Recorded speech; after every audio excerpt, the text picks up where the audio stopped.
Alright, so we're doing rear brakes on the Elantra. First thing you want to do, open your hood.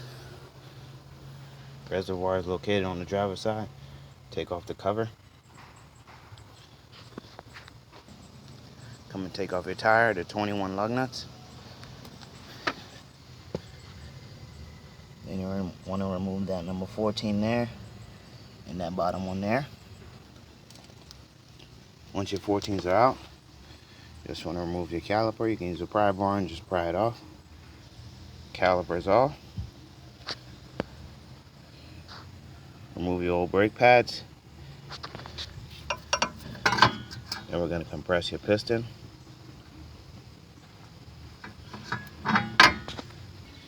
As you can see, our inner pad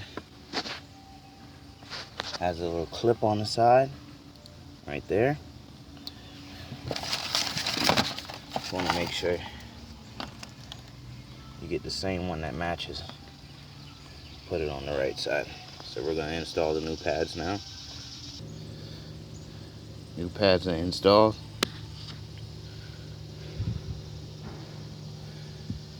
Both the number 14s are in and tight.